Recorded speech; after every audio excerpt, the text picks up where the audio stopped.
Jesus is beginning his ministry. 2 weeks ago, he was at the wedding of Cana, and his mother said, "It's time for you to do something for this family." And Jesus said, "It's not my time." And Mary says, "Do it anyway.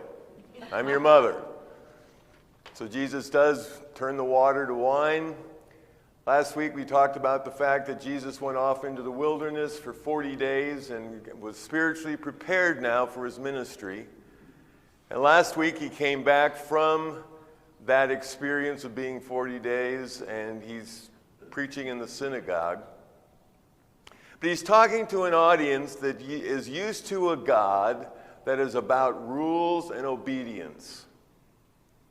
Remember, there are 365 rules in Judaism of what you cannot do, cannot eat, cannot go, things you cannot observe.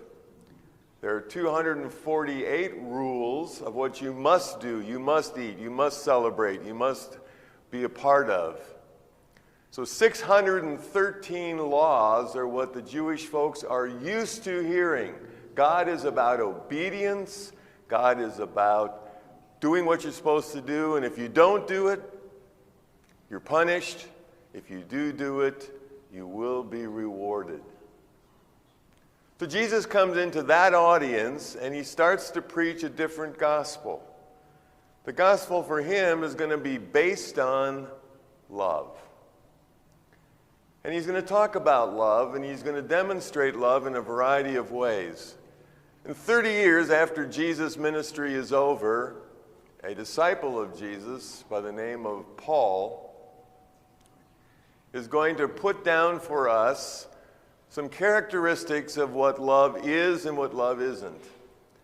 And I've chosen to call it imperfect human love versus godly love. In 1 Corinthians 13, Paul made it very clear that imperfect human love has some 9 different characteristics. We're not going to go into all 9 or we'd be here until tomorrow morning. But a few weeks ago, Christy and I were flying back from Minnesota, having spent 5 days in the tundra. So looking forward to being back where winter is supposed to be, like here. But on our flight, I happened to have an opportunity to watch a movie, and I chose to watch Respect, the story of Aretha Franklin. I've always liked her music. I had no idea the life she had lived. But early on in her life, she had people around her who said they loved her, but it was imperfect human love. So what were the characteristics of it? Well, first, the love around her was arrogant and rude. At the age of 12, one of the men in the church got her pregnant and forced her to have a child at the age of 12. That was just arrogance on the part of this adult who decided he needed to have some fun at her expense. She would later have her first marriage would be to a man who was physically abusive to her. Push her against the wall, choke her, tell her things. That's arrogant and rude. That's human love. Now, he said he loved her, but the actions that he was doing were not godly love. They were human, imperfect love. And they were things that were destructive to Aretha. Human imperfect love is also easily angered and keeps records. Easily angered. So many times during the movie, the men in her life that said they loved her would yell at her, slam her against the walls, try and make her do what she didn't want to do, telling her what she had to do because they thought they were in control of her life.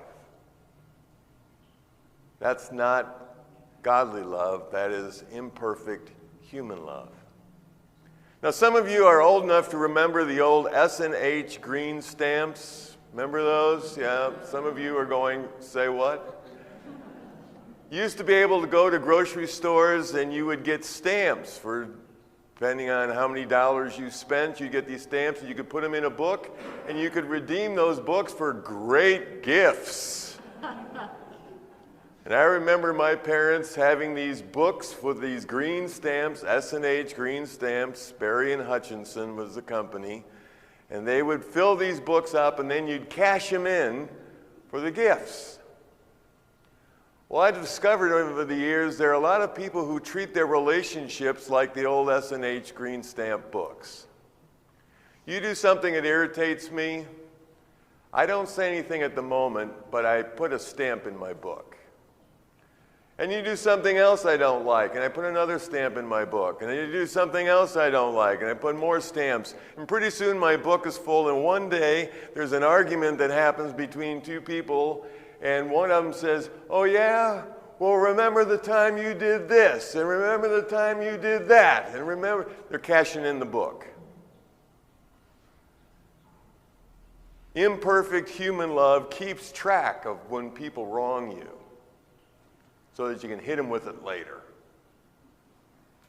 And sometimes when people have these books of gripes or complaints about their partner, they hang on to them for so long, and even after they've used them, they don't get rid of them. They'll use them again, and again, and again.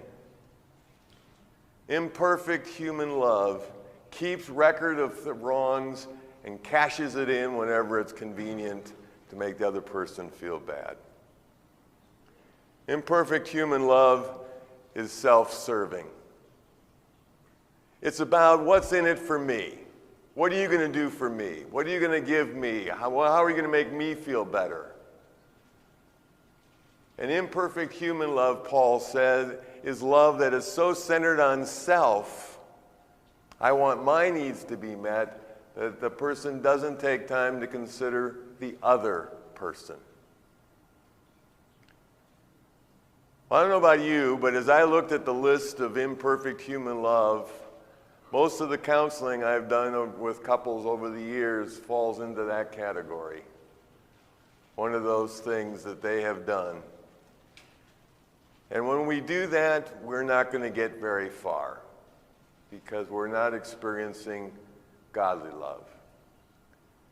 In contrast, Paul gives us 7 characteristics of godly love, and I'm not going to cover all of those either because we'll be here till tomorrow. No, actually we'll be here till Tuesday because tomorrow we're still doing the other ones. But Paul, when he was teaching, there are some characteristics of godly love. And the godly love starts with patient and kind. And all you have to do is think about when we were helping kids learn to walk. Notice how patient we were as parents. "Oh, good job." Boom, they'd fall on their butt and you pick them up and, "Oh, you're doing so great." Boom, you fall on their face. "Oh, way to go." How many people say to their kid, "Hey, you should have done it better already. Come on, what's wrong with you?" Now, if they're 13 and still doing that, it's a problem. But the reality is, when we take the time to be patient, kindness is, how can I help you? How can I help you? Whenever a person asks that of a partner, spouse, child, parent, how can I help you? That is a practice of godly love. Because godly love is kind. 2 other characteristics, they're truthful and protective. Ephesians talks about the fact that telling the truth in love, we need to have the experience of being able to tell the truth to each other, not to put the person down, but to be constructive and help them grow, to give them a sense of purpose, and that we care about them. We want them to improve at what they're doing. Godly love is hopeful and persistent. Hopeful, it's always looking for a way to be expressive that's positive to the other person. Persistent, don't give up. The beautiful story that Jesus will later tell in his ministry is of the prodigal son who leaves his father, but his father never gives up that his son will come back. He never gives up that the child is going to come to his senses. And when the child does, he doesn't lay the whole S&H stamp book of all the things he's done wrong. What does he do? He welcomes him. It's patient and kind. It's truthful and protective. It's hopeful and persistent. I've often had people ask me, well, Mark, how do I get better at loving? Because most of us associate love with a feeling. So if I don't feel love for somebody, how can I love them? And what you just received is a handout based on 1 Corinthians 13. And I'm going to encourage you to take this home, put it on your fridge as a reminder that this is the way we can grow in godly love. We can grow in godly love by being patient. And I think so often, if we take the time to think about, when am I being patient? How am I being patient? When was I patient? I was kind to whoever it was that day, that week. I was truthful about. Somebody asked my opinion, and I gave them an honest answer, but it was a constructive, honest answer. It wasn't a put-down, honest answer. It wasn't a judgmental one. It was giving them a sense of purpose.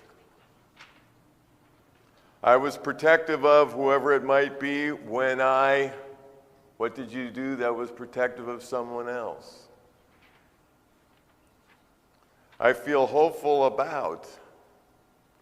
Where am I feeding the hope in my life? Where am I allowing myself to experience hope so that I can share that hope with other people?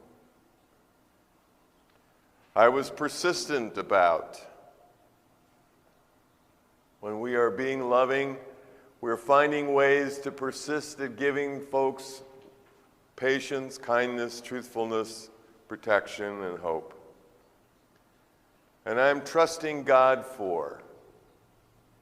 And this is something that, again, this is your report card for you. This is a chance for you to say, how do I grow and be more loving? We can work at each one of these things. And I really believe that I can strengthen my godly love this week when I practice any one of these particular points. If we have the chance to do that, we have the opportunity to grow in our ability to love. So I hope you find this helpful, and I hope that when you come to the realization that what Jesus was calling us to is not just the feeling of love, but was calling us to actions of love.